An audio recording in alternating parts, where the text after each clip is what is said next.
இந்த கேஸில் பார்த்தா இது கஸ்டோடியல் டெத் கூட கிடையாது, இது மிகப்பெரிய மர்டர் கேஸ். வெளியே வச்சு விசாரிக்கிறாங்கல்ல, இந்த தைரியம் போலீஸ் ஆஃபீஸர்ஸ்க்கோ இல்லை வந்து கடைநிலை காவலாளிகளுக்கோ எப்படி வருது? இந்த தைரியத்தை யார் கொடுக்குறா? பெரிய பெரிய பணக்கார வீட்டு பசங்களாம் எவ்வளோ தப்பு பண்ணி நடக்கிறாங்க.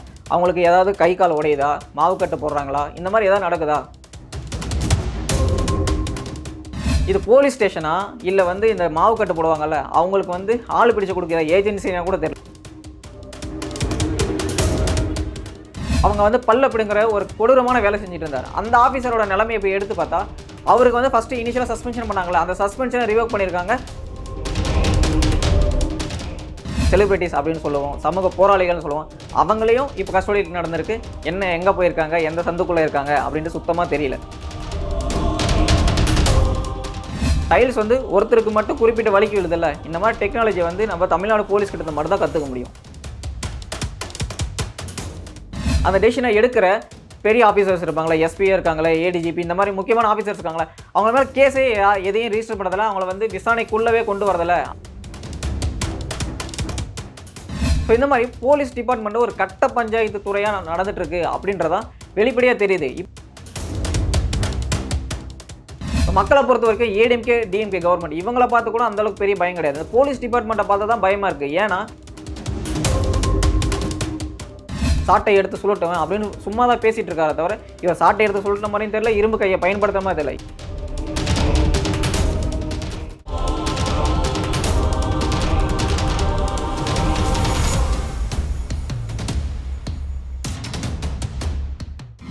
எல்லா பெஞ்ச் நேயர்களுக்கு வணக்கம். இங்கேயாவது ஒரு கஸ்டோடியல் டெத் நடந்தால் போதும், இங்கே வந்து சமூக ஆர்வலர்கள் எல்லாருமே இங்கே வந்து கஸ்டோடியல் நடந்துச்சு, இங்கே வந்து சட்ட ஒழுங்கு சரியில்லை அப்படின்னு சொல்லிட்டு போராட்டத்துக்கு போயிடுவாங்க. ஒரு பேனர் எடுத்துகிட்டு ஜஸ்டிஸ் ஜஸ்டிஸ் அப்படின்னு கத்த போயிடுவாங்க.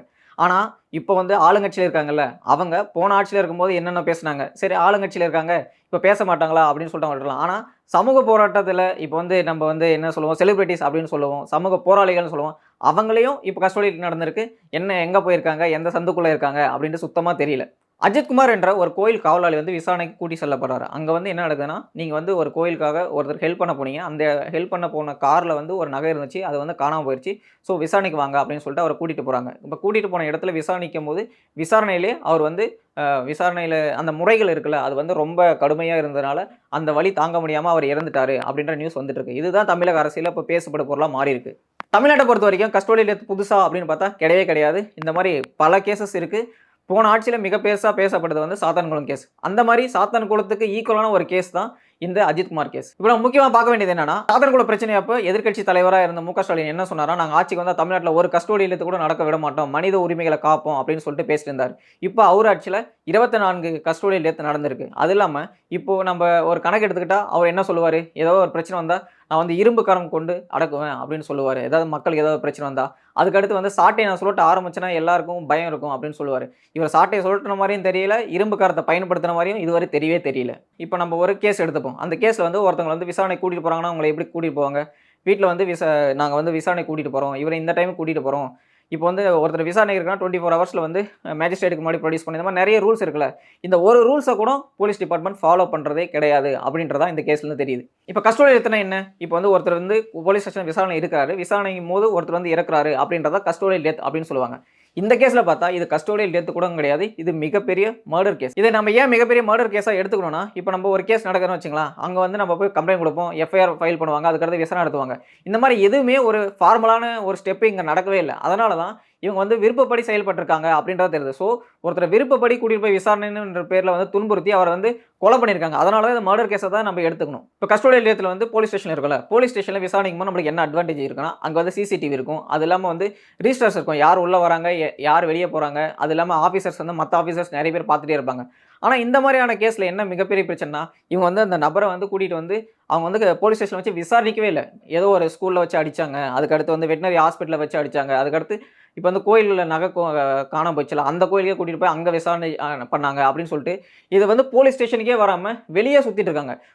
ஒரு நபரை வந்து நீங்கள் விசாரணை கூட்டிகிட்டு போகிறீங்கன்னா அவர் வந்து போலீஸ் ஸ்டேஷனுக்கு கூட்டிகிட்டு போகாமல் விசாரிக்காமல் வெளியே வச்சு விசாரிக்கிறாங்கல்ல, இந்த தைரியம் போலீஸ் ஆஃபீசர்ஸ்க்கோ, இல்ல வந்து கடைநிலை காவலாளிகளுக்கோ எப்படி வருது? இந்த தைரியத்த யார் குடுக்குறா? நம்மளுக்கு ஏதோ ஒரு ஃபோன் காணாம போயிடுச்சுன்னு வச்சுக்கங்க, நாங்க என்ன பண்ணுவோம்? நம்ம போய் ஒரு கம்ப்ளைண்ட் எழுதி தருவோம். அது வந்து எஃப்ஐஆரா வந்து அந்த ஃபோன வந்து விசாரிச்சு கண்டுபிடிச்சு குடுக்குறதுக்கு நம்மளுக்கு பல வருஷம் ஆகுது. ஆனா, இந்த பணக்காரங்க இருக்காங்கல்ல, அவங்க போலீஸ் ஸ்டேஷன அப்படி அப்ரோச் பண்றதே கிடையாது. அவங்க வந்து எல்லாமே இல்லீகல் ரூட்டா தான் வராங்க. இப்போ வந்து இந்த கேஸ்க்கு வந்து நம்ம பார்க்கும்போது என்ன சொல்றாங்க, கேஸ் ரிஜிஸ்டர் பண்ணல, எஃப்ஐஆர்க்கு போடல. அவங்க வந்து ரிட்டர்ன் கம்ப்ளைண்ட்டே குடுக்கலன்னு சொல்றாங்க. ஒரு ரிட்டர்ன் கம்ப்ளைண்ட் இல்லாம ஒரு போலீஸ் டிபார்ட்மெண்ட் எப்படி இந்த வேலைய செய்ய முடியும்? இப்ப நார்மல் பீப்பிள்க்கு ஏதாவது ஒரு பிரச்சனைன்னு வச்சுக்கோங்க, போலீஸ் ஸ்டேஷன் போனா, இத செய்யி, அத செய்யி அப்படின்னு சொல்லிட்டு பல்வேறு குடைச்சல் குடுப்பாங்க. அதுக்கு அடுத்து தான் நம்ம ஏதோ ஒரு எஃப்ஐஆர் கூட போட முடியும். ஆனா, இந்த இன்ஃப்ளூயன்ஸ் பெர்சன்ஸ் இருக்காங்கல்ல, அவங்க டைரக்ட்டா ஏதோ ஒரு ஆஃபீசருக்கு ஃபோன் பண்ணுவாங்க. அவங்களுக்கு தெரிஞ்ச ஆஃபீசருக்கு. ஸோ, அவங்க வந்து எந்த கம்ப்ளைண்ட்டும் இல்லன்னா கூட 4, 5 ஆஃபீசர்ஸ விட்டு அத விசாரிக்க வைப்பாங்க. இதுதான் இங்க மிகப்பெரிய பிரச்சனை. இப்ப ரீசென்ட்டா கூட நம்ம என்ன பார்த்தோம், ட்ரக் கேஸ்ல வந்து ஆக்டர் ஸ்ரீகாந்த் வந்து கைது செய்யப்பட்டாரு அப்படின்னு சொல்லிட்டோம். அவர் வந்து விசாரணையில இருக்கான்னு சொல்றோம். இவர் வந்து இன்ஃப்ளூயன்ஷியலான பெர்சன், ஒரு ஆக்டர், ஒரு செலிபிரிட்டியா இருக்கிறதுனால, அவருக்கு இந்த 3 டிகிரி ஆன ஒரு ட்ரீட்மெண்ட் மெத்தட்லாம் அவங்களால பயன்படுத்த முடியுமா? பெரிய பெரிய பணக்கார வீட்டு பசங்கலாம் எவ்வளோ தப்பு பண்ணி நடக்குறாங்க. அவங்களுக்கு ஏதாவது கை, கால் உடையுதா? மாவு கட்டு போடுறாங்களா? இந்த மாரி ஏதாவது நடக்குதா? இப்ப ரீசென்ட்டா வந்து நீதிமன்றத்தில ஒரு ஆர்டிஐ வந்துச்சு. அந்த ஆர்டிஐல என்ன சொல்றாங்கன்னா, தமிழ்நாட்டுல இருக்கிற போலீஸ் ஸ்டேஷன்ல ஒரு மாசத்துக்கு 300 மாவு கட்டு போடுறாங்க. இப்ப எல்லா இடத்துலயும் இருக்கிற மாரி போலீஸ் ஸ்டேஷன்லயும் டாய்லெட் இருக்கும்ல. அந்த மாரி போலீஸ் ஸ்டேஷன்ல இருக்கிற டாய்லெட்ல வந்து அங்க வேலை செய்ற போலீஸ் ஆஃபீசர்ஸ் வந்து வலிக்கி விடுறது கிடையாது. அங்க இருக்கிற மத்தவங்க வலிக்கி விடுறது இல்ல. ஆனா யார் யாரெல்லாம் விசாரணைக்கு வராங்களோ, அந்த பாத்ரூம்ல வந்து வலிக்கி விடுறாங்க. இந்த மாரி டைல்ஸ் வந்து ஒருத்தருக்கு மட்டும் குறிப்பிட்டு வலிக்கி விழுதுல்ல. இந்த மாரி டெக்னாலஜிய வந்து நம்ம தமிழ்நாடு போலீஸ் கிட்ட இருந்து மட்டும் தான் கத்துக்க முடியும். இது போலீஸ் ஸ்டேஷனா? இல்ல வந்து இந்த மாவு கட்டு போடுவாங்கல்ல, அவங்களுக்கு வந்து ஆள் பிடிச்சு குடுக்குற ஏஜென்சினா கூட தெரியல. ஏன்னா, யாரெல்லாம் விசாரணைக்கு வராங்களோ, அவங்களுக்கெல்லாம் மாவு கட்டு போட்டு விடுறது, காலுக்கு கட்டு போட்டு விடுறது, ஹாஸ்பிட்டலுக்கு சின்ன சின்ன காயத்தோட கூட்டிட்டு போய் விடுறது, இதே தான் வேலையா வச்சிருக்காங்களே தவிர, ஒரு விசாரணை வந்து ஒழுங்கா நடத்துறாங்களா? அப்படின்றது சுத்தமா தெரியல. விசாரணைக்கு போறவங்கலாம் மாவு கட்டு போடுறாங்க அப்படின்னு நம்ம பார்த்தா, விசாரணைக்கு போறதுல வந்து மாவு கட்டு எல்லாத்துக்கும் போறது கிடையாது. யார் யாரெல்லாம் வந்து சமூகத்தில பின்தங்கி இருக்காங்களோ, யார் பொருளாதார வலிமை இல்லாம இருக்காங்களோ, யாருக்கு வந்து பொலிட்டிக்கல் இன்ஃப்ளூயன்ஸ் இல்லாம இருக்காங்களோ, அந்த பீப்பிளுக்கு தான் மாவு கட்டு போடப்படுதே தவிர, யார் யாரெல்லாம் வந்து பணக்காரங்களா இருக்காங்களோ, யாரெல்லாம் பொலிட்டிக்கல் பேக்கிரவுண்ட்ல இருக்காங்களோ, அவங்களுக்கெல்லாம் எந்த ஒரு மாவு கட்டு போடவே முடியறதில்ல இந்த காவல்துறையால அப்படின்றது தான் இங்க முக்கியமா பார்க்க வேண்டிய விஷயமா இருக்கு. ஸோ இந்த மாரி ஒரு கஸ்டோடியல் கேஸ் வருதுன்னு வச்சுக்கங்களேன், யார் யாரெல்லாம் வந்து கடைநிலை ஊழியர்களா இருக்காங்களோ, யார் யார் கடைநிலை காவலாளிகளா இருக்காங்களோ, அதாவது கான்ஸ்டபிள் மாரி இருக்காங்களோ, அவங்க மேல தான் கேஸ போடுறாங்க. அவங்க மேல தான் சஸ்பென்ஷன் பண்றாங்களே தவிர, அந்த டெசிஷன எடுக்கிற பெரிய ஆஃபீசர்ஸ் இருப்பாங்கல்ல, எஸ்பியா இருக்காங்கல்ல, ஏடிஜிபி இந்த மாரி முக்கியமான ஆஃபீசர்ஸ் இருக்காங்கல்ல, அவங்க மேல கேஸே எதையும் ரிஜிஸ்டர் பண்ணதில்ல. அவங்கள வந்து விசாரணைக்குள்ளவே கொண்டு வரதில்ல அப்படின்றது தான் இங்க மிகப்பெரிய பிரச்சனையாவே இருக்கு. ஸ்டெர்லைட் வந்து துப்பாக்கி சூடு. இப்ப 12 பேர் வந்து இறக்குறாங்கன்னு வச்சுக்கலாம். அந்த 12 பேருக்கு வந்து சுட்டது யாரு? போலீஸ் டிபார்ட்மெண்ட் தானே. இப்ப போலீஸ் டிபார்ட்மெண்ட்டுக்கு வந்து அத பத்தின விசாரணை நடத்தி யார் யாரெல்லாம் தப்பு பண்ணாங்க அப்படின்னு சொல்லிட்டு அருணா ஜெகதீஷ்னு ஒரு ரிப்போர்ட் வருது. அந்த ரிப்போர்ட்ல இருக்கிற ஆபீசருக்கு புரமோஷன் வந்து டிஎம்கே கவர்மெண்ட் குடுக்குறாங்க. ஏடிஎம்கே ஆட்சியோ, டிஎம்கே ஆட்சியோ நீங்க வந்து வெறும் அரசியல்வாதிகள் தான். ஆனா கவர்மெண்ட்ட கண்ட்ரோல் பண்றதே இங்க வந்து லா அண்ட் ஆர்டர் ப்ராப்ளத்த வந்து கண்ட்ரோல் பண்றதே நாங்க தான். நாங்க சொல்றது தான் சட்டம் அப்படின்னு சொல்லிட்டு போலீஸ் டிபார்ட்மெண்ட் வந்து பிஹேவ் பண்றது மாரி தான் இந்த கேஸஸ் எல்லாமே இருக்கு. இப்ப ரீசென்ட்டா வேற ஒரு கேஸ் இருந்துச்சு. அது என்னன்னா ஒரு ஐபிஎஸ் ஆபீசர் வந்து யாரெல்லாம் அவங்களுக்கு வந்து பிடிக்கலையோ, யாரெல்லாம் விசாரணைக்கு வராங்களோ, அவங்க வந்து பல்ல பிடுங்குற ஒரு கொடூரமான வேலை செஞ்சுட்டு இருந்தாரு. அந்த ஆபீசரோட நிலைமைய இப்ப எடுத்து பார்த்தா, அவருக்கு வந்து ஃபர்ஸ்ட் இனிஷியலா சஸ்பென்ஷன் பண்ணாங்கல்ல, அந்த சஸ்பென்ஷன ரிவோக் பண்ணியிருக்காங்க ஸ்டேட் கவர்மெண்ட். ஸோ இந்த மாரி போலீஸ் ஆஃபீசர்ஸ் மேல நம்ம ஒரு நடவடிக்கை எடுக்குறாங்கல்ல, சஸ்பென்ஷனோ இல்ல வந்து டிஸ்மிஸல் எடுக்குறாங்க. இத ஃபுல்லா ஒரு சின்ன சின்ன ஆஃபீசர்ஸ் மேல மட்டும் தான் போடுறாங்களே தவிர, பெரிய ஆஃபீசர்ஸ் மேல ஐபிஎஸ், ஐஏஎஸ் அந்த மாரி ஆஃபீசர்ஸ் மேல எந்த ஒரு நடவடிக்கையும் எந்த கவர்மெண்ட்டும் எடுக்கிறதுக்கு அந்த அளவுக்கு பயப்படுறாங்க அப்படின்றது தான் இதுல தான் தெரியுது. இப்ப மக்கள பொறுத்தவரைக்கும் ஏடிஎம்கே, டிஎம்கே கவர்மெண்ட் இவங்கள பார்த்து கூட அந்த அளவுக்கு பெரிய பயம் கிடையாது. இந்த போலீஸ் டிபார்ட்மெண்ட்ட பார்த்தா தான் பயமா இருக்கு. ஏன்னா ஏடிஎம்கே, டிஎம்கே கவர்மெண்ட் வந்து அரசாங்கமா இருந்து அவங்க மக்கள்கிட்ட ஓட்டு வாங்கிட்டு வந்தாலும், இங்க வந்து அரசாங்கம் எப்படி நடக்குது அப்படின்றத முடிவு பண்ற இடத்துல, லா அண்ட் ஆர்டர கண்ட்ரோல் பண்ற இடத்துல யார் இருக்கான்னா போலீஸ். போலீஸ் தான் வந்து கவர்மெண்ட்டுக்கே வந்து இதுதான் பண்ணணும் அப்படின்னு சொல்ற நிலைமைக்கு தான் இங்க இருக்கிற ஆட்சியாளர்கள் இருக்காங்க. தமிழ்நாடு முழுக்க இந்த மாதிரி கேஸ் நம்ம வந்து பல்வேறு கேஸ் சொல்லிட்டே போலாம். இப்போ வந்து இந்த பல்வேர் சிங் கேஸ் எடுத்துக்கலாம். பல்லு பிடுங்குற ஐபிஎஸ் ஆஃபீஸர எடுத்துக்கலாம். இப்போ வந்து ரீசென்ட்டா பூவையார் வந்து ஒரு ஒரு கடத்தல் வழக்குல மாட்னார்ல. அதிலயும் பயன்படுத்தப்பட்டது வந்து ஒரு ஐபிஎஸ் ஒரு ஏடிஜிபியோட வாகனம் தான். ஸோ இந்த மாரி போலீஸ் டிபார்ட்மெண்ட் ஒரு கட்ட பஞ்சாயத்து துறையா நடந்துட்டு இருக்கு அப்படின்றதான் வெளிப்படையா தெரியுது. ஒரு பிரச்சனைக்காக ஒருத்தர் வந்து விசாரணை கூட்டிட்டு போவோம். அவர வந்து போலீஸ் ஸ்டேஷன்ல வச்சு விசாரிக்காம, எப்படி யாருடைய தைரியத்தில, யாருடைய தூண்டுதலின் பேரில், அவங்க வந்து யார் குடுக்குற தைரியத்தில வந்து, அவங்க வந்து ஒருத்தர வந்து வெளிய வச்சு, அதாவது ஒரு ஒரு ஒரு பப்ளிக் பிளேஸ்லயோ, இல்ல வந்து ஒரு தோப்புல வச்சு விசாரிச்சாங்க அப்படின்னு சொல்றாங்க. இந்த மாரியான ஒரு பவர அந்த போலீஸ் டிபார்ட்மெண்ட் அந்த அஃபிஷியல்ஸ்க்கு குடுக்குறது யாரு? இப்போ வந்து அந்த கேஸ்ல கூட 6 பேர் வந்து கான்ஸ்டபிள் தான் வந்து சஸ்பென்ஷன் ஆயிருக்காங்க. ஸோ, இங்க வந்து அதுக்கு மேல வந்து அந்த இன்ஸ்ட்ரக்ஷன் குடுக்குறாங்கல்ல, அந்த ஆஃபீசர்ஸ் மேல என்ன ஸ்டெப் எடுத்திருக்காங்க அப்படின்னு பார்த்தா, அங்க வந்து எந்த ஸ்டெப்பும் நடக்காது அப்படின்றத தான் இப்ப இருக்கிற பொலிட்டிக்கல் சிஸ்டம் வச்சு சொல்ல முடியும். ஏன்னா, இப்ப ஆளுங்கட்சியா ஏடிஎம்கே, டிஎம்கே இருக்காங்கன்னு வச்சு அவங்க தான் போலீஸ வந்து கண்ட்ரோல்ல வச்சிருக்கணும். ஆனா இங்க என்ன நடக்குதுன்னா, போலீஸ் தான் ஆளுங்கட்சிய கண்ட்ரோல் பண்ணி வச்சிருக்காங்களோ, நாங்க இல்லன்னா உங்களுக்கு லா அண்ட் ஆர்டர் ப்ராப்ளம் பிரச்சனை வரும்.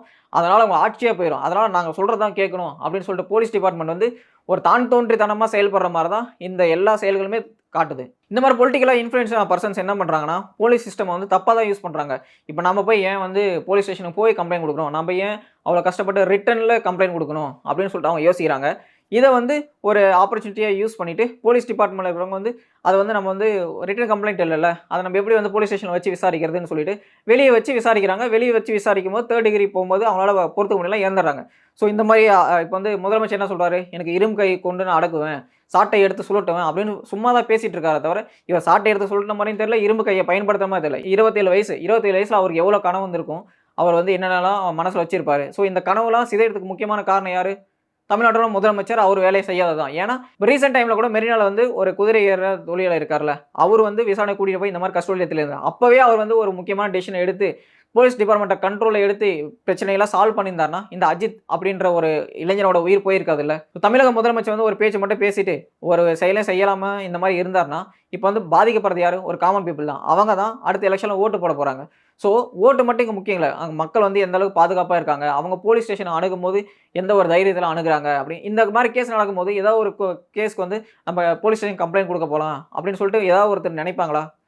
அந்த காவல்துறை மேல இருக்கிற நம்பிக்கையும் பெறும். அந்த அரசாங்கத்தில இருக்கிற நம்பிக்கையும் பெறும். ஸோ இந்த கேஸ பொறுத்து 6 பேர சஸ்பென்ஷன் பண்ணியிருக்காங்க. அதுக்கு வந்து போஸ்ட்மார்டம் ரிப்போர்ட் வரப்போகுது. இந்த ரிப்போர்ட்ட பேஸ் பண்ணி நீங்க வந்து கரெக்ட்டான நடவடிக்கை எடுத்தா மட்டும் தான் இந்த மாரியான கொலைகள் வந்து தடுக்கப்படும். ஸோ சாத்தான்குள கேஸ் மாரி இப்போ வந்து அவங்களும் வந்து இன்னும் கேஸ் வந்து ரொம்ப இழுத்தடிச்சுட்டு இன்னுமே வந்து தண்டனை வாங்காம இருக்காங்களா? அந்த மாரி போலீஸ் டிபார்ட்மென்ட்க்கு சாதகமா அரசு செயல்படுமா அப்படின்னு சொல்லிட்டு நம்ம வெயிட் பண்ணி தான் பார்க்கணும். இன்னொரு வீடியோல உங்கள வந்து சந்திக்கிறேன். அதுவரைக்கும் நன்றி, வணக்கம்.